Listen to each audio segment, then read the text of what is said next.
افضل ہے کل جہاں میں گھرانہ حسین کا، افضل ہے کل جہاں میں گھرانہ حسین کا، ہے نانا حسین۔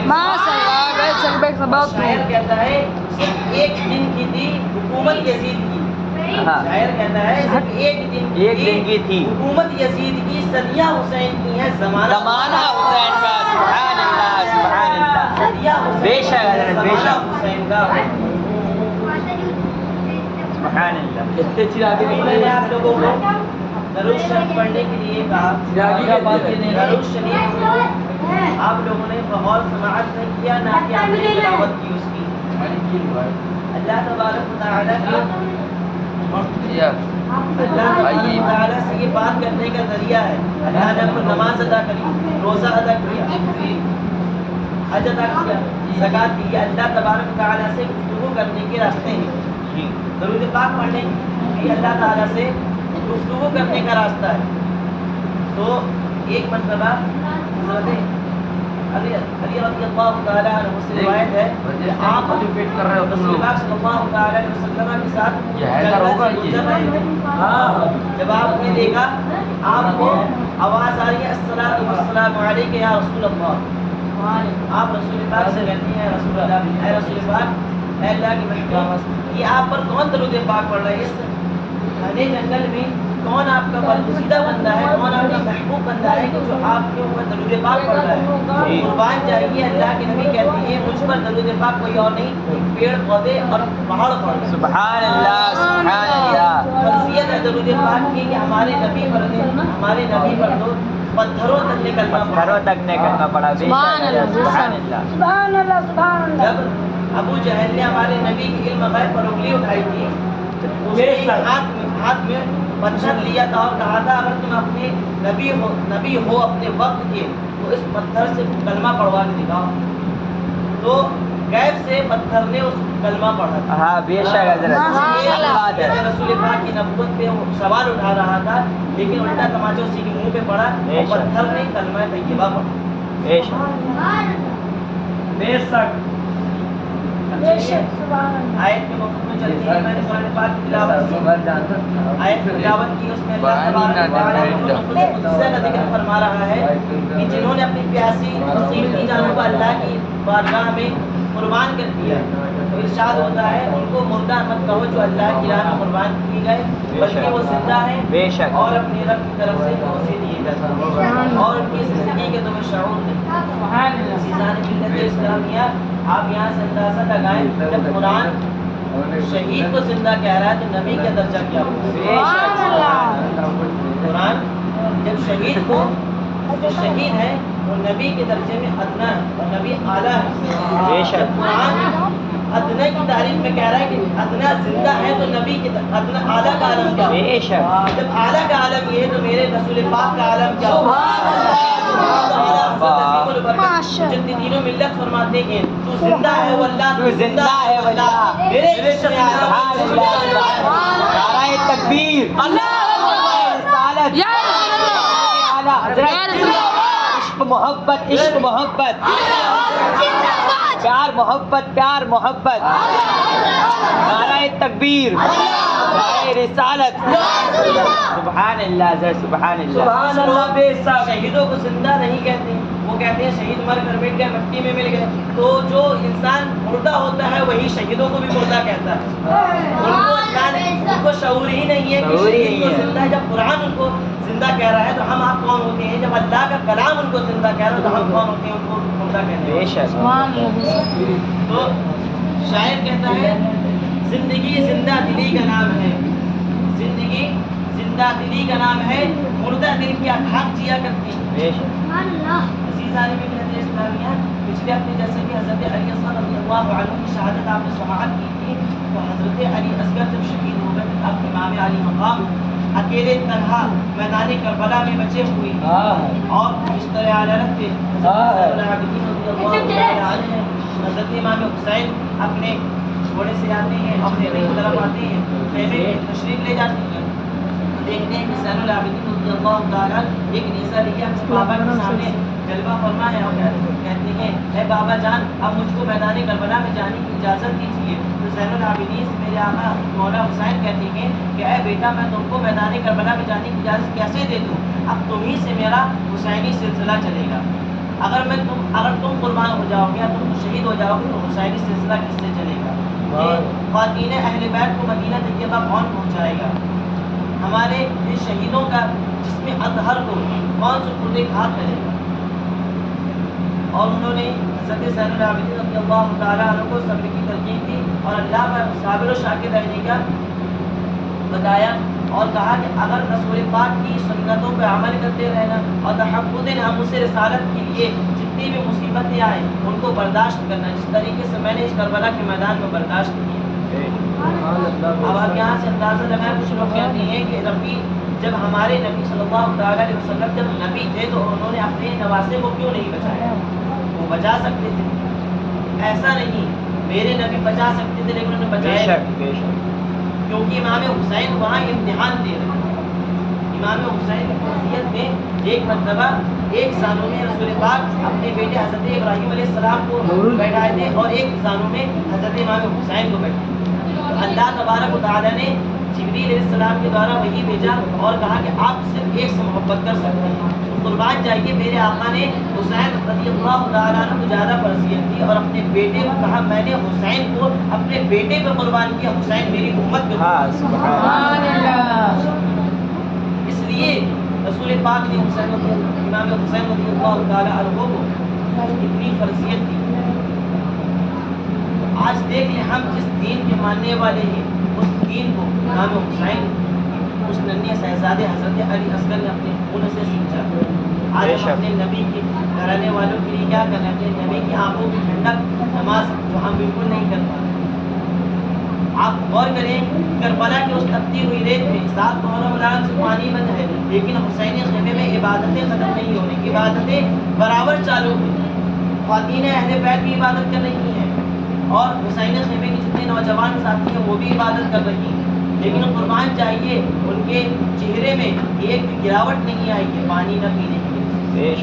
سبحان اللہ. اگر ہم اور آپ ہوں، اگر آپ سے رمضان شریف میں ایک روزہ رکھوا لیا جائے اور کہا کہ دودھ میں کرو تو آپ کہو گے آج روزہ کر لیا اب کل نہیں رکھیں گے، اب چھوڑو بعد میں سمجھا جائے. لیکن قربان چاہیے امام حسین پر کہ دن بھر جنگ لڑتے تھے، اپنے بیٹوں کی لاشیں اٹھایا کرتے تھے پھر بھی وہ بھوکے پیاسے رہا کرتے تھے. اس صبر کا مقام ہے جو امام حسین نے تھاما ہوا. حضرت امام حسین رضی اللہ تعالیٰ عنہ نے حضرت زین العابدین کو اس سر مبارک میں اپنا امامہ مبارک اتارتے ہیں اور ان کو باندھتے ہیں اور بستر عدالت میں ان کو نکال دیتے ہیں اور صندوق کھولتے ہیں اور اپنی نانا جان کا امامہ مبارک نکالتے ہیں، وہ مصری نکالتے ہیں، زیب تن کرتے ہیں، اپنے بابا ذوالفقار اپنے بابا حیدر کرار کی ذوالفقار حیدری نکالتے ہیں، جعفر طیار کا نیزہ نکالتے ہیں. اب میدان کربلا میں جانے کے لیے امام حسین اپنا سب کچھ لٹانے کے لیے تیار ہیں اور اپنی بیویوں کے خیمے میں آخری دیدار کے لیے تشریف لے جاتے ہیں اور کہتے ہیں اے زینب اب تمہارے حوالے ہے تمہاری بھابیاں، اب تمہیں کو ان کا نگہبان بننا ہے. عزیزان نبی تدریس اسلامیہ شاعر کہتا ہے فاطمہ کے لال کا آخری دیدار ہے، فاطمہ کے لال کا آخری دیدار ہے، اشک کا نامہ بڑھتا ہے میاں نے. عزیزان نبی تدریس اسلامیہ امام حسین گھوڑے کو ایڑ لگائیں، گھوڑے کو تیر لگاتے ہیں اور میدان کربلا کی طرف جب بڑھتے ہیں تو کربلا کا ذرہ ذرہ چلا چلا کر کہتا ہے اس شیر کی آمد ہے کہ رن کانپ رہا ہے، رن ایک طرف ہے چل کے گہن کانپ رہا ہے۔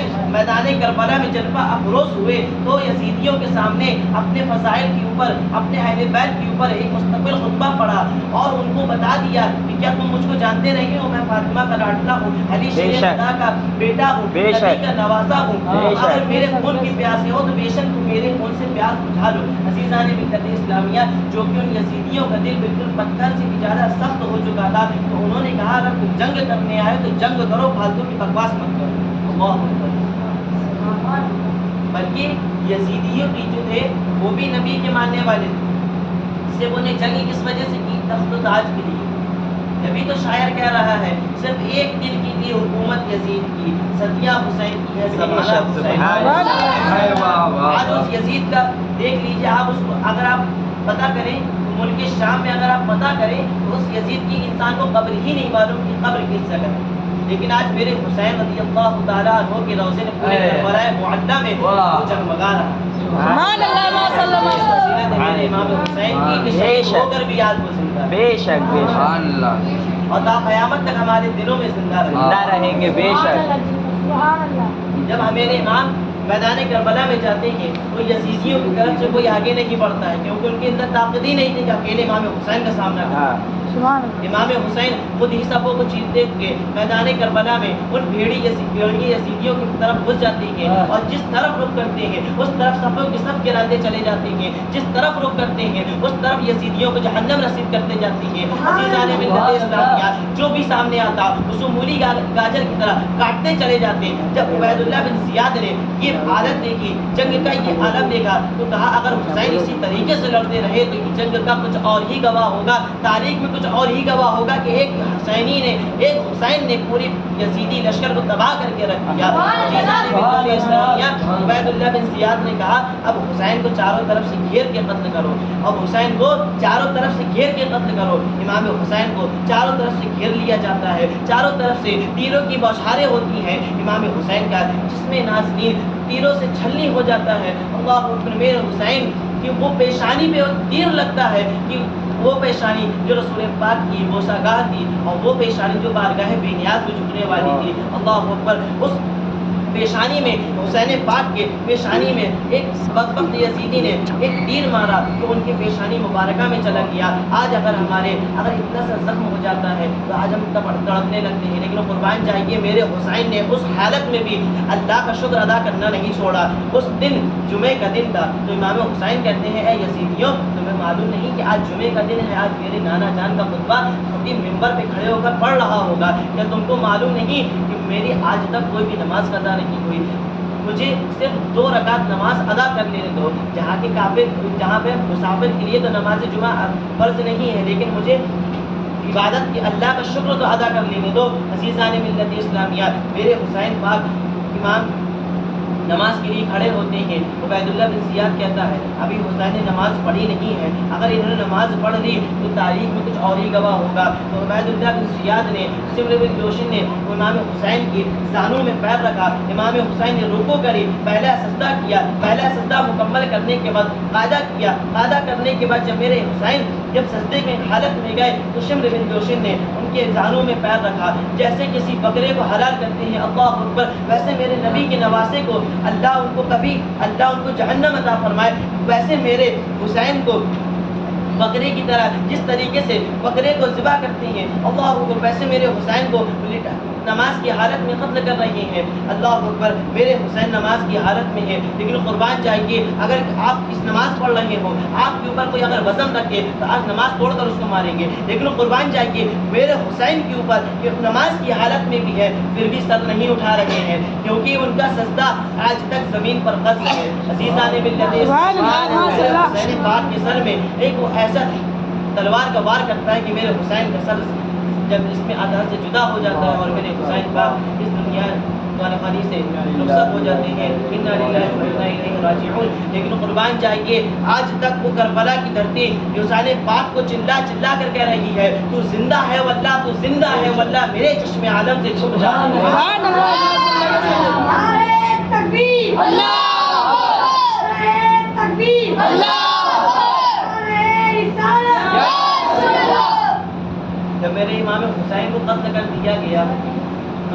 سر مبارک نیزوں میں تان دیا گیا، اللہ اکبر، میرے حسین نے اس وقت بھی اپنی امت مسلمہ کو درس دیا کہ میں کٹ کے نیزے میں چڑھ گیا لیکن فاسقوں کی اطاعت قبول نہیں کری۔